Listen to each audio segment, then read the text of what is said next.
Welcome to Drive Time with Shasta, where golf meets grit, stories unfold, and every mile driven brings us closer to the soul of the game. I'm your host, Shasta Averyhardt. Let's tee it up.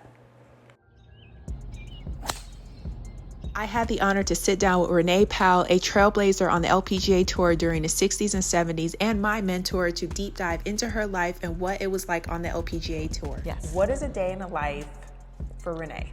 Well, I think that I never get bored because every day is different. Yeah. Different people coming in, but preparing in the morning for golfers, and looking on the book to see who's coming, who's not coming. If you have outings, then preparing for that, in advance.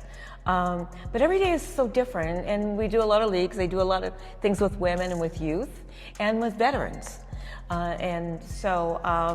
Mondays I teach male veterans. On Tuesday, we have a very large ladies league with about 50 plus women, and I do like what we call a 3-hole ladies league to get them introduced to golf in a non-threatening way, and then from that year they move on to the 9-hole league the next year, and then we continue to bring in new people. So it's Tuesday. Wednesday I do another ladies league that's a lot different.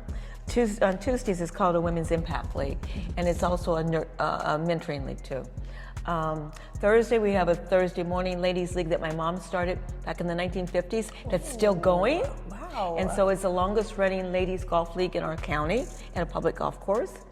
And then Friday I do a women veterans program for military veterans that is it's a recreational and therapeutic golf program called, the PGA of America started a program called PGA Hope, and currently our program is the only year-round, cost-free program for women military veterans in the entire United States. One feature you'd like to add to Clearview's golf course? Do you know the greatest and biggest feature would be an automatic irrigation system? We have a very antiquated irrigation system. We have hoses all around the golf course. Only water are greens, and so it's dragging hoses from point A to point B, from one green to the next green, depending upon what God decides to give us as far as nature. Clearview is it will turn 80 years old next year, and we've never had, when we talk about an irrigation system, people go, oh, you want to get a new one? Like, no, we have never ever had one. When my dad built this golf course, began building it in 1946 and by hand. Never thought about an irrigation system. It was getting a golf course to create opportunities for everybody, right. Regardless of your religion, of your color, of your gender. But now we've gotten to the point, like we had this in 2024, we had the worst drought we've had in a long time. 6 weeks of drought, no rain. And so, if you don't have greens, you don't have a golf course. And so we literally had to water every single day and dragging hoses. And I, myself. Right, I was gonna say, who is we? Myself. We'd even go out, because, nobody wants to work late at night. So it's sometimes 1 o'clock to 2 o'clock in the morning, dragging hoses. Many of you may or may not know that Renee had a clothing deal with McCarthy Sports. And so obviously having a top tier LPGA tour player type of game, you were dressed like a fashion model. Yes, of course. What were some of your favorite outfit combinations? Do you know what? I like the fact that you could take an outfit from the golf course and go to lunch or whatever. So I didn't want it to look like, I would say frumpy back in those days. In England we would say frumpy. But I wanted to look, like really sharp, that you could just do anything, and put on a little jacket to it that you could go, someplace, or I like vests, also. I like vests for golf courses because it gave you the freedom of your arms having freedom. Right. What about color combinations? Like, what were some of your favorites to put together? I love pastels. I love, just pretty Playing colors. on tour, everybody's really good. Who was your toughest competitor? Well, everybody on the tour is tough, right? Everybody. Because they're coming from all over the, various parts of the world. But also, I played at a time when some of our founders were still there.